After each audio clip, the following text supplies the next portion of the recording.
मान लीजिए मनीष ने वो ट्वीट कर दिया, मनीष ने ये जानते हुए वो ट्वीट कर दिया, एनएसए लगाने का काम तो राहुल गांधी के ऊपर होना चाहिए था, लेकिन नहीं हुआ। मनीष कश्यप के ऊपर 505 1-2 आईपीसी की धाराएं लग सकती थी, 153 लग सकता था, 295 ये लग सकता था। क्या लग रहा है सर, कब तक मनीष कश्यप अगर जेल जाते हैं एनएसए के अंतर्गत, तक कब तक इनकी जेल की सजा? नेशनल सिक्योरिटी एक्ट, उसको एनएसए बोलते हैं जी। उस नेशनल सिक्योरिटी एक्ट के तहत किसी भी व्यक्ति के ऊपर यदि सरकार को, केंद्र सरकार या राज्य सरकार को ऐसा होने की संभावना हो जाती है कि वह ऐसा कोई कार्य कर रहा है जिससे सरकार को यह लग रहा है कि कोई खतरा उत्पन्न हो सकता है, या उन्होंने उस कानून को जस्टिफाई करने के लिए कुछ और चीजें भी जोड़ दी कि देश की सुरक्षा को खतरा हो, संप्रभुता को खतरा हो, और सरकार को यह महसूस हो, एक डिस्क्रिमिनेटरी पावर उन्होंने अपने ले लिया कि सरकार को अगर ऐसा महसूस होता है कि किसी व्यक्ति के क्रियाकलाप से सरकार को खतरा है, देश की अखंडता को खतरा है। हमारे साथ वाराणसी के जाने माने एडवोकेट शशांक शेखर त्रिपाठी जी मौजूद है, जो कि आज बताएंगे कि मनीष कश्यप पे जो एनएसए लगा है उसमें क्या क्या होता है, उनका क्या अधिकार छीन जाता है और आखिर एनएसए क्यों लगाया जाता है। सर सबसे पहले स्वागत है। धन्यवाद आपको। देखिए, सबसे पहले मैं आपको बताता हूं कि एनएसए है क्या जी, और एनएसए कब लगा। ठीक है, 1980 में कांग्रेस के खिलाफ पूरे देश भर में एक मूवमेंट चल रहा था जी, और कांग्रेस की गलत नीतियों का जगह जगह विरोध शुरू हो गया था जी। तो कांग्रेस के तत्कालीन जो केंद्रीय कैबिनेट के लोग थे, उन लोगों ने सोचा कि एक ऐसा कानून बनाया जाए जिससे कि जो हमारे खिलाफ कोई भी राजनीतिक एक्शन लेता है उसको हम लोग बिना किसी कारण के बंद कर सकें। अच्छा। और कम से कम 6 महीने तक, अधिक से अधिक 12 महीने तक।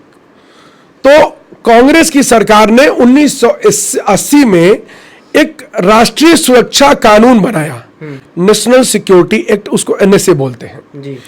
उस नेशनल सिक्योरिटी एक्ट के तहत किसी भी व्यक्ति के ऊपर यदि सरकार को, केंद्र सरकार या राज्य सरकार को ऐसा होने की संभावना हो जाती है कि वह ऐसा कोई कार्य कर रहा है जिससे सरकार को यह लग रहा है कि कोई खतरा उत्पन्न हो सकता है, या उन्होंने उस कानून को जस्टिफाई करने के लिए कुछ और चीजें भी जोड़ दी कि देश की सुरक्षा को खतरा हो, संप्रभुता को खतरा हो, और सरकार को यह महसूस हो, एक डिस्क्रिमिनेटरी पावर उन्होंने अपने ले लिया कि सरकार को अगर ऐसा महसूस होता है कि किसी व्यक्ति के क्रियाकलाप से सरकार को खतरा है, देश की अखंडता को खतरा है, तो वह बिना कारण बताए उसको गिरफ्तार कर सकती है। अच्छा, गिरफ्तार करिए, ठीक है भाई, पुलिस गिरफ्तार कर सकती है किसी को भी, हमको, आपको, इनको, उनको, किसी को। लेकिन जब किसी को पुलिस गिरफ्तार करती है तो उसके लिए पुलिस को 24 घंटे के अंदर उस व्यक्ति को न्यायालय में प्रोड्यूस करना होता है। अच्छा। तो उन्होंने जो कानून बनाया एनएसए का, उसमें कहा कि नहीं, जिसको हम गिरफ्तार करेंगे उसको न्यायालय में प्रोड्यूस नहीं करेंगे, उसको हम सीधे जेल में डाल देंगे, और जिसको जेल में डालेंगे उसको यह जानने का अधिकार भी नहीं होगा कि उसको क्यों गिरफ्तार किया गया। अच्छा। अब आप समझे कि ब्रिटिशर्स ने हम लोगों के ऊपर 200 वर्षों तक शासन किया, लेकिन इन 200 वर्षों के शासन काल में जितना कठोर कानून एनएसए का बनाया कांग्रेस ने, उतना कठोर कानून अंग्रेजों ने कोई नहीं बनाया। इसीलिए एनएसए की तुलना रॉलेट एक्ट से होती है, जो अंग्रेजों का सबसे कठिन कानून था भारतीयों के लिए, लेकिन वह भी इतना विभत्स रूप से सरकारों द्वारा इस्तेमाल नहीं किया गया जितनी विभत्स रूप से कांग्रेस के सरकार द्वारा इसको इस्तेमाल किया गया। सर एक सवाल मेरा ये रहेगा कि जिस तरह से मनीष कश्यप बिहार के मजदूरों को लेकर, गरीबों को लेकर, उन आम जनमानस की आवाज को उठाते थे और उनको न्याय दिलाने के प्रयास कर रहे थे, वैसे लोग पे एनएसए लगाए, आपके नजर में ये कहां तक सही है? देखिए, मेरा मानना है कि पत्रकार को कुछ विशेष अधिकार भारतीय संविधान में प्राप्त है। वैसे तो freedom of speech and expression का जो इलाबोरेशन है, उसका जो एक्सपेंशन है, वही उसी के तहत संविधान में पत्रकारों को अधिकार प्राप्त है। ठीक है, लेकिन अगर पत्रकार ऐसा कोई कार्य करता है या कोई भी व्यक्ति जिससे राष्ट्र की एकता अखंडता को कोई समस्या आती हो, तो ठीक है भाई, हमारे ऊपर भी एनएसए लगना चाहिए, उनके ऊपर भी लगना चाहिए।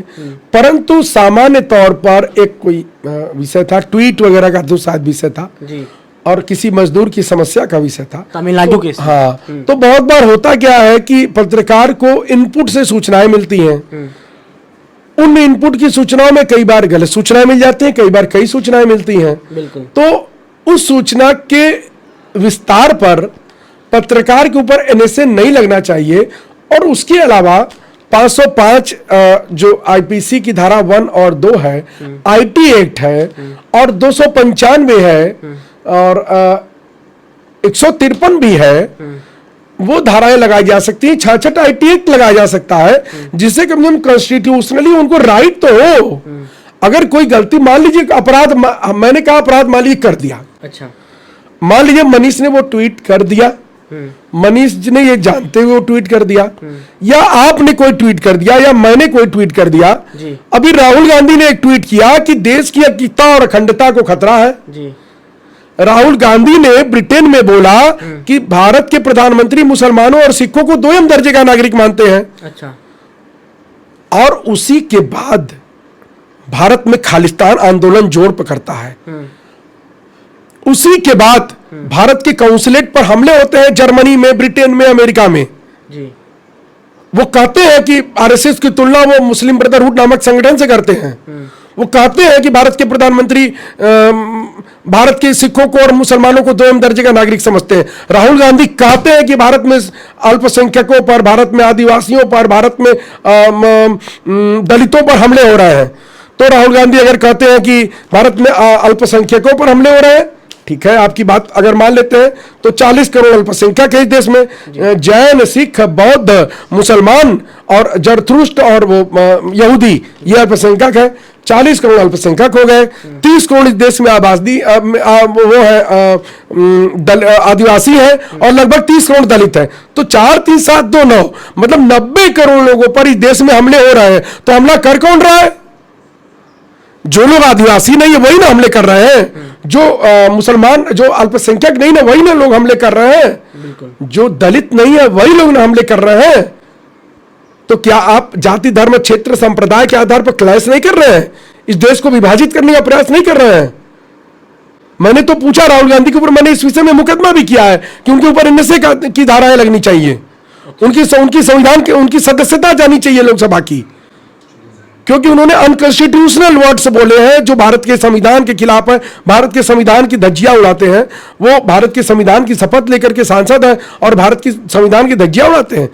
एनएसए लगाने का काम तो राहुल गांधी के ऊपर होना चाहिए था, लेकिन नहीं हुआ। मनीष कश्यप के ऊपर 505 1-2 आईपीसी की धाराएं लग सकती थी, 153 लग सकता था, 295 ये लग सकता था। क्या लग रहा है सर, कब तक मनीष कश्यप अगर जेल जाते हैं एनएसए के अंतर्गत, तक कब तक इनकी जेल की सजा?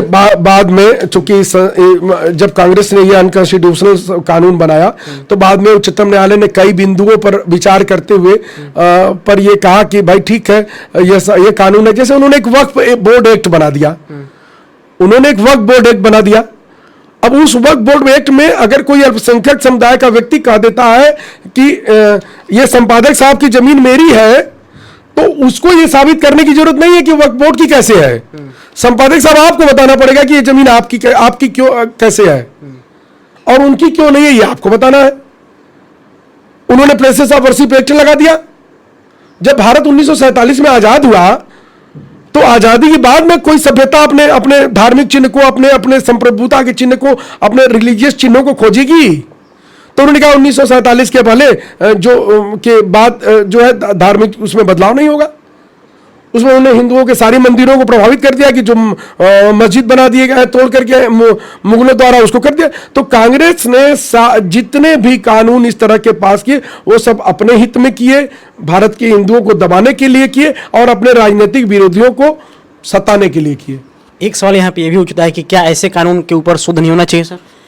बिल्कुल शोधन होना चाहिए। हम लोग माननीय प्रधानमंत्री जी को मांग पत्र देंगे, मैंने पहले भी कहा है, हम लोग माननीय प्रधानमंत्री जी से यह मांग करेंगे कि एनएसए को लगाए जाने की एक ऐसी व्यवस्था हो कि जिसमें गृह मंत्रालय से रिपोर्ट मंगाई जाए, गृह मंत्रालय की रिपोर्ट के आधार पर राज्य सरकार उसको केंद्र सरकार के पास भेजे, केंद्र सरकार से अनुमति मिलने के बाद राज्य सरकार लगाए। तो जब ये प्रक्रियाएं होंगी और इसको सुप्रीम कोर्ट में चुनौती दी जा सके, कम से कम सुप्रीम कोर्ट में तो चुनौती दी जा सके। तो खैर अब बहुत मामलों में सुप्रीम कोर्ट ने सुना है एनएसए को और कई मामलों में छोड़ा भी है, तो निश्चित तौर पर विधिक की प्रक्रियाएं पूरी होंगी।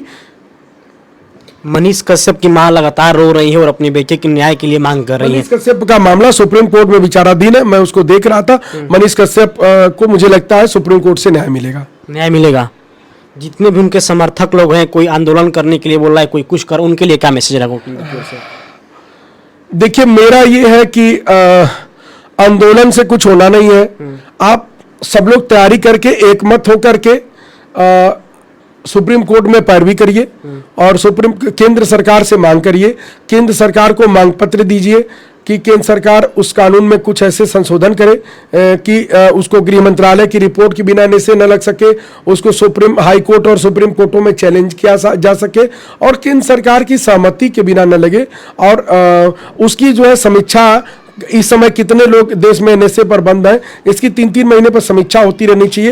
एक एक्स्ट्रा हाई पावर कमेटी का गठन हो जो इस विषय पर चर्चा करे कि इनके ऊपर एनएसए लगा है, तो वो लगा है तो क्यों लगा है और ये लगना चाहिए कि नहीं लगना चाहिए, ये खत्म हो। ऐसी कमेटी है भी, लेकिन चूंकि गृह मंत्रालय की सहमति नहीं ली जाती है, इसलिए कमेटी इतनी इफेक्टिव नहीं हो पा रही है। सर एक सवाल यहाँ पे सबसे बड़ा है कि अगर कोई पत्रकार किसी का आवाज़ उठाता है, किसी मजदूर का या किसी लाचार का, अगर उसके ऊपर ऐसे धाराएं लग जाती है, एनएसए लग जाता है, तो फिर कोई पत्रकार आखिर क्यों अपने फील्ड में न्याय दिलाने के लिए आगे? बहुत सारे इस तरह के बहुत सारे मामलों में कांग्रेस ने एनएसए लगाया, पत्रकारों पर, वकीलों पर, नेताओं पर।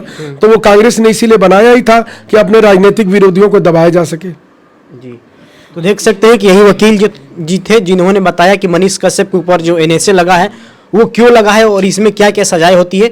बाकी आपको वीडियो कैसा लगा आप नीचे कमेंट करके जरूर बताइएगा। एक बंद कर दीजिए और फिर एक छोटा सा चालू कीजिए फिर से बंद करके।